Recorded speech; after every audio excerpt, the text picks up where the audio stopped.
Habari za kimaandiko, familia ya imani. Leo tunarudi Misri, mahali ambapo Yosefu amekuwa gerezani kwa miaka 2 zaidi.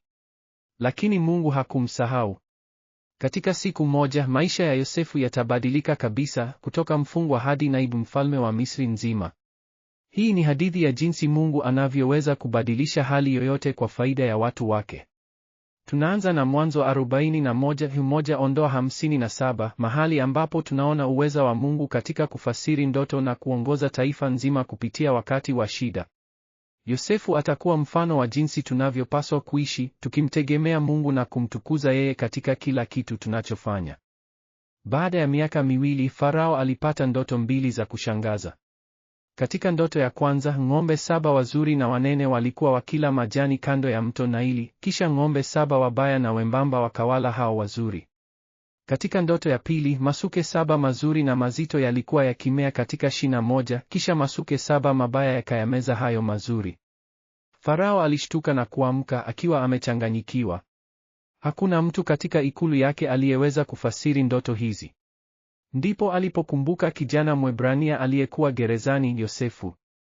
Mungu alikuwa akimpanga njia ya kumtoa Yosefu gerezani kwa kusudi lake kuu. Hapa kuna maelezo muhimu tunayokosa mara nyingi. Kwanza, Yosefu alinyoa na kubadili nguo zake kabla ya kuonana na Farao. Hii inaonyesha alivyoelewa utamaduni wa Kimisri na umuhimu wa kuheshima mamlaka. Pili, Farao hakumwita Yosefu mtumwa, alimuita kijana Mwebrania, ikimpa heshima. Tatu, wakati Yosefu alipofasiri ndoto, hakudai utukufu, alisema wazi, si mimi lakini Mungu. Hiki ni kielelezo cha uongozi wa kweli, kutambua kwamba uwezo wetu unatoka kwa Mungu. Mwisho, baada ya kumteua kuwa naibu mfalme, Farao alimpa jina la Kimisri Safenath-Panea, maana yake Mungu amesema, naye yupo hai. Hata Farao alitambua kwamba Mungu wa Israeli alikuwa akifanya kazi kupitia Yosefu. Katika kifungu hiki tunaona mabadiliko makubwa ya kiteolojia. Wa kwanza, kutoka mateso hadi utukufu. Yosefu ameenda kutoka gerezani hadi ikulu kwa siku moja. Mungu anaweza kubadilisha hali yetu haraka kuliko tunavyoweza kufikiri. Wa pili, kutoka kujitegemea hadi kumtegemea Mungu. Yosefu hakudai uwezo wowote, alimkabidhi Mungu utukufu wote. Huu ni mfano wa jinsi tunavyopaswa kuishi. Wa tatu, kutoka uongozi wa kibinafsi hadi uongozi wa kiroho.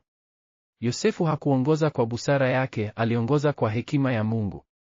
Alipanga miaka 7 ya akiba kabla ya njaa. Hii ni hekima ya Mungu, si ya kibinadamu.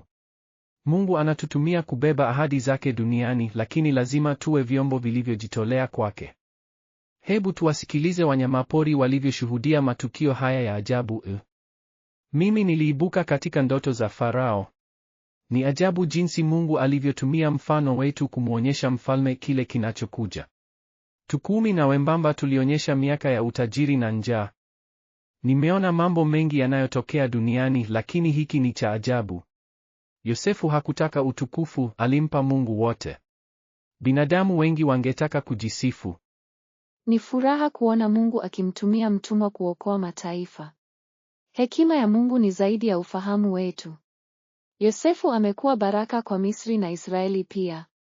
Sasa ninaelewa. Mungu hakumleta Yosefu Misri kwa ajili yake peke yake, alikuja kuokoa watu wengi kutoka njaa. Hii ni mpango mkuu. Sasa hii inatuadhiri vipi leo? Kwanza, wakati tunakabiliwa na changamoto, tusimfie Mungu, ana mpango. Yosefu hakujua alikuwa akiandaliwa kwa wakati kama huu. Pili, tuwe tayari kwa fursa za utumishi wakati wowote. Yosefu alipata fursa yake baada ya miaka mingi ya maandalizi. Tatu, tuitumie vipawa vyetu kumtukuza Mungu, si sisi wenyewe. Yosefu alisema wazi, si mimi lakini Mungu. 4, tuwe na maono ya muda mrefu. Yosefu aliweka akiba miaka 7 kabla ya njaa, hekima ya maandalizi. Mwisho, tukumbuke kwamba Mungu anaweza kutumia mazingira mabaya kwa faida ya watu wake. Gerezani kulimuongoza Yosefu kwenye ikulu. Tuombe pamoja. Baba wa anga, tunakushukuru kwa mfano wa Yosefu. Kama vile ulivyomtumia yeye kuokoa Israeli na Misri, naomba ututumie pia kuwa baraka kwa wengine. Tupe uvumilivu katika mazingira magumu, ukifahamu una mpango. Tupe unyenyekevu wa kutambua kuwa vipawa vyetu vinatoka kwako. Tuongoze na hekima yako ili tuwe tayari kwa fursa za utumishi. Kwa jina la Yesu, amina. Asanteni kwa kufuatilia.